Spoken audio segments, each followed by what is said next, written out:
श्री सद्गुरु महाराज की जय। सत्संग सुधा वचनामृत द्वितीय भाग। संत सद्गुरु महर्षि में ही परमहंस जी महाराज। पिंड और ब्रह्मांड में एक ही सार तत्व व्यापक है। जिसको अपने तय का ज्ञान नहीं है उसको दूसरे का भी ज्ञान नहीं होता। जैसे गहरी नींद में सोए हुए को अपने तय का ज्ञान नहीं है तो उसे दूसरे का भी ज्ञान नहीं होता। बुद्धिमान पुरुष अपने को खोज कर पाता है तो उसे दूसरे की भी ठीक ठीक खोज मिल जाती है। फिर दूसरी बात यह है कि यह जो जगत दिखाई पड़ता है, जो देहधारियों के रहने का स्थान मालूम होता है, यह क्या है? इसमें कोई विशेष तत्व ऐसा भी है जो इसके अंदर के अंत तल पर अंदर अंदर है, उसको हम नहीं पहचान रहे। बुद्धिमान इसका पता लगाना चाहते हैं और इसको यथार्थतः पहचान लेने को उत्सुक रहते हैं। अति प्राचीन काल में यह खोज और यह उत्सुकता मुनियों के हृदय में हुई और उन्होंने इसका पता लगाया। पहले विचार में, फिर इसकी प्रत्यक्षता की विधि में। इसका प्रत्यक्षानुभव हो जाने पर उन्होंने दृढ़तापूर्वक लोगों से कह दिया कि एक एक पिंड में जो व्यापक सार तत्व है, संसार में भी वही व्यापक है। अर्थात पिंड में जो सार तत्व व्यापक है वही ब्रह्मांड में भी व्यापक है। यह पता मनुष्य को ही लगा, दूसरे को नहीं, क्योंकि मनुष्य ही यह पता लगाने के योग्य है। इसका पता लगाने से क्या फल? इसका पता जिसको नहीं लगा है वे सांसारिक माइक चीज़ों में संलग्न है। इस संलग्नता में संतुष्टि नहीं, शांति नहीं और सुख नहीं है।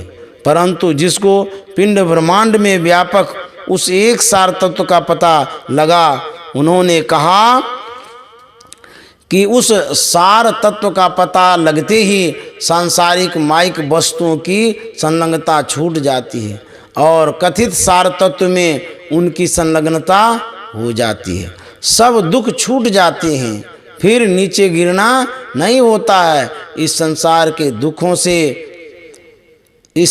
के दुखों में वह कभी नहीं जाता है। यह शरीर पिंड कहलाता है, बाहर विश्व ब्रह्मांड है। पिंड ब्रह्मांड की खोज कोई पक्षी नहीं कर सकता या चार पैर वाला पशु नहीं कर सकता। जो स्थावर है, जो अपने से कहीं जा नहीं सकता, वह तो यह खोज कर ही नहीं सकता। जो जंगम है उसमें किसी को कम और किसी को विशेष ज्ञान है। स्थावर में इसके लिए ज्ञान है ही नहीं। जंगम प्राणी में भी मनुष्य के अतिरिक्त दूसरा कोई पिंड ब्रह्मांड की खोज कर ही नहीं सकता। शरीर जब मृतक होता है तब उसे जला देते हैं। उसमें जो सार था वह कहीं चला गया। इस शरीर में जो अव्यक्त था, जिसे नहीं देखा, वह चला गया। इस संसार के अंदर भी सार है जो इंद्रियों के ज्ञान में नहीं आता, वह अव्यक्त है। शरीर में जो सार है और ब्रह्मांड में जो सार है, इन दोनों में कुछ अंतर है कि नहीं? कोई कहता है अंतर नहीं, एक ही है। यही शंकराचार्य का अद्वैत सिद्धांत है। दूसरा वह है जो कहता है कि पिंड ब्रह्मांड में व्यापक एक ही ईश्वर है, परंतु पिंड में ईश्वर के अतिरिक्त दूसरा और भी है जिसे जीव कहते हैं। हमारे यहाँ ऐसे विचार के ज्ञान को ही वेदांत दर्शन कहते हैं। इसके 6 आचार्यों ने 6 प्रकार के सिद्धांत बताए हैं: अद्वैत, द्वैत, विशिष्टाद्वैत, शुद्धाद्वैत, द्वैताद्वैत और त्रैत। श्री मदाद्य शंकराचार्य का अद्वैत, श्री माधवाचार्य का द्वैत, श्री रामानुजाचार्य का विशिष्टाद्वैत, श्री वल्लभाचार्य का शुद्धाद्वैत, श्री निम्बकाचार्य का द्वैताद्वैत और श्री दयानंद स्वामी का त्रैत। ये 6 विचार आज एक आज तक आपस में लड़ते हैं, परंतु ये सब मिलजुल कर एक सिद्धांत पर नहीं आए। इनमें के एक के दूसरे पर ऐसे ऐसे प्रश्न हैं जिसका पूर्ण समाधान कर देने के उत्तर नहीं मिलते। एक कहता है कि माया देश काल के ज्ञान से अनादि है, परंतु उपज ज्ञान से सादी है, क्योंकि यह ब्रह्म से उपजी हुई है। जहाँ देश होगा वहाँ समय जरूर होगा। माया कब से है बता नहीं सकते, किंतु उसका अंत है, इसलिए उसे अनादि शांत कहते हैं।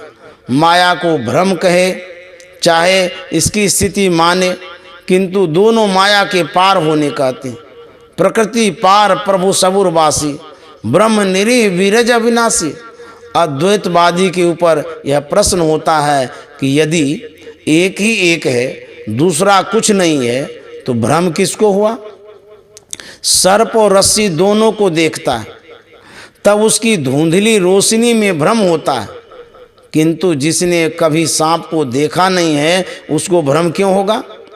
यहाँ अद्वैत सिद्धांत भी ठंडा पड़ जाता है। द्वैत वाले से प्रश्न होता है कि आप ब्रह्म को स्वरूप से अनादि मानते हैं कि देश काल ज्ञान से अनादि मानते हैं?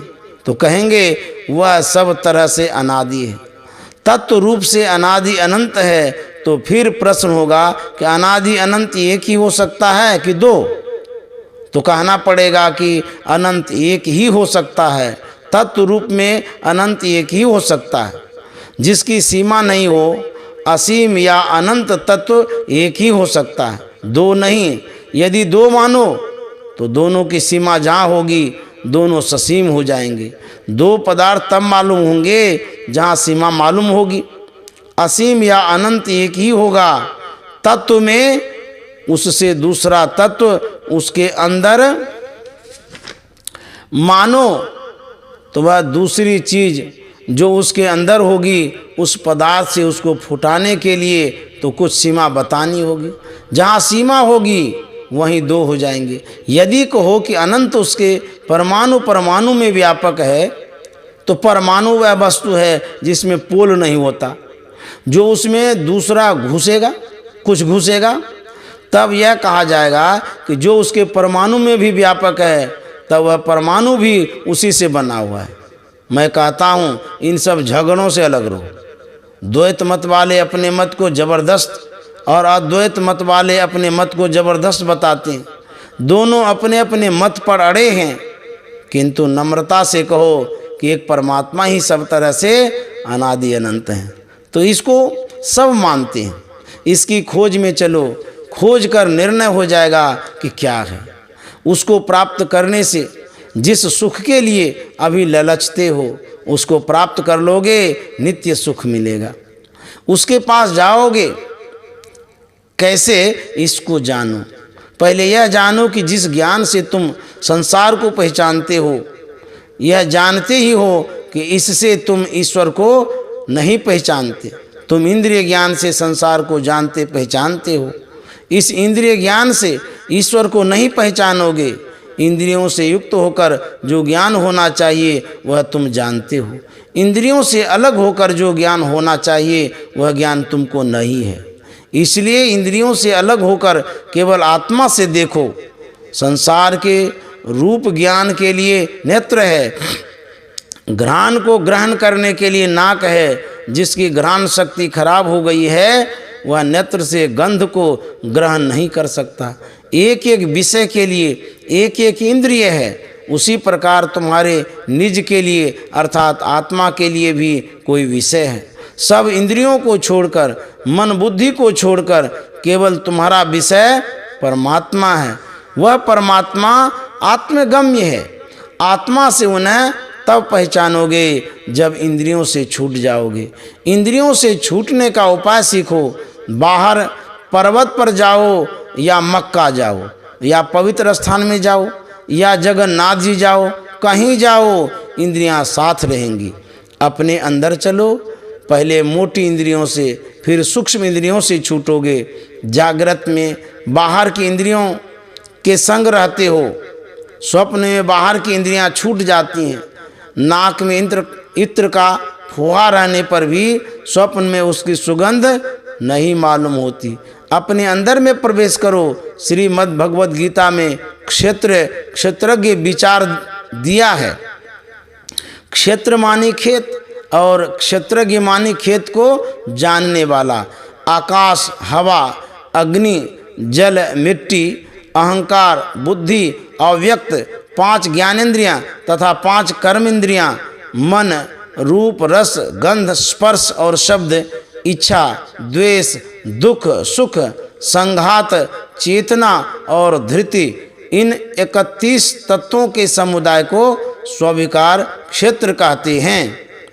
महाभूतान्यहंकारो बुद्धिर्व्यक्तमेव च इंद्रियाणि दशैकं च पंचेन्द्रिय गोचरा इच्छा द्वेष सुखं दुखं संघातश्चेतना धृति एतत् क्षेत्रं समासेन स्विकार मुदाहृतम्।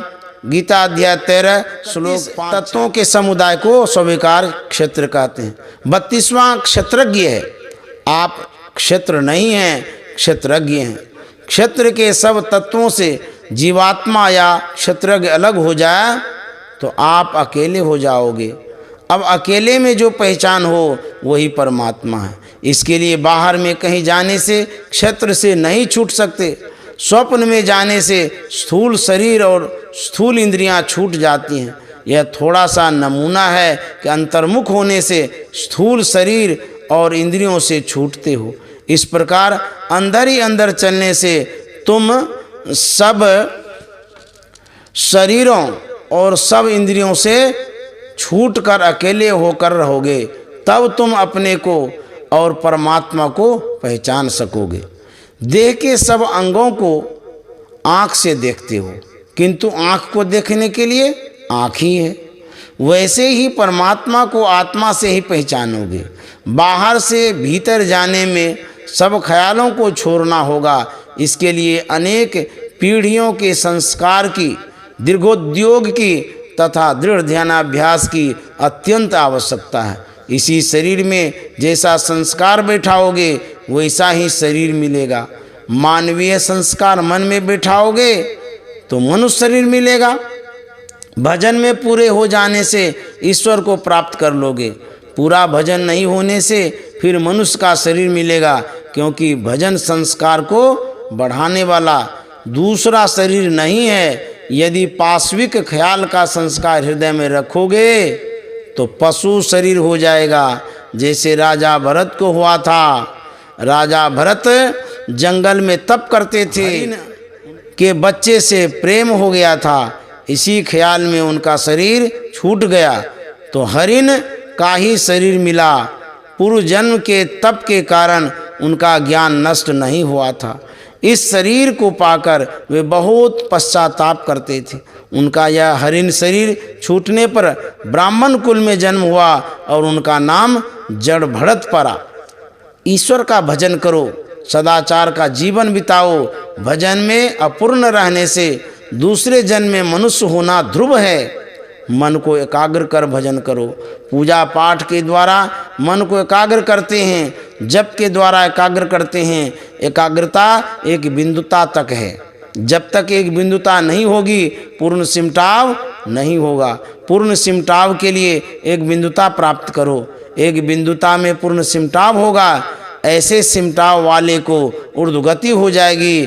तुलसी साहब के पद में है कि सूरत शिरोमणि घाट गुमठ मठ मृदंग बजे रे। नव दरवाजे शिरोमणि घाट नहीं, 10वां दरवाजा शिरोमणि घाट है, जहाँ पर सिमटाव होने से मृदंग बजेगा। तुलसी साहब के वचन पर विश्वास करो तथा ध्यान बिंदुपनिषद में पढ़ो। बीजाक्षरम परम बिंदु नादम तस्यो परिस्थितम स्वशब्दं चाक्षरे क्षीणे निशब्दं परमं पदम। योग शिखोपनिषद में है, बिंदु पीठम विनिर्विद्य नादलिंगम उपस्थितम। अर्थ सत्संग योग में देखिए, यही संत मत है। मुझे किसी संप्रदाय, द्वैत, अद्वैत, विशिष्टाद्वैत, शुद्धाद्वैत, द्वैताद्वैत, त्रैत आदि से झगड़ा नहीं। किसी का मैं खंडन नहीं करता। मैं कहता हूँ परमात्मा को पहचानने के लिए चलो। चलने के लिए बाहर जाना छोड़कर अंदर में चलो। अंदर में चलने के लिए कोट कमीज तथा कुर्ते रूप शरीरों को उतारो। शरीर रहित जीवात्मा को परमात्मा का साक्षात्कार होगा। इसलिए जिस युक्ति से सब शरीरों से रहित होगे वह यत्न करो। सदाचार का पालन करो, सबके लिए हित की बात है। बहुत प्राचीन काल में केवल यज्ञ था, पीछे कुछ देव उपासना का ख्याल हुआ और पीछे चलकर अध्यात्म ज्ञान हुआ। अध्यात्म ज्ञान से निर्णीत पद पर आरूढ़ करा देने के लिए योग शास्त्र बना। श्री सद्गुरु महाराज की जय। आप विद्यानंद बाबा बेस्ट चैनल पर परमाराध्य सद्गुरु महाराज के प्रवचनों को सुन रहे हैं, लाभ ले रहे हैं। आप लोगों को बहुत बहुत धन्यवाद। श्री सद्गुरु महाराज की जय।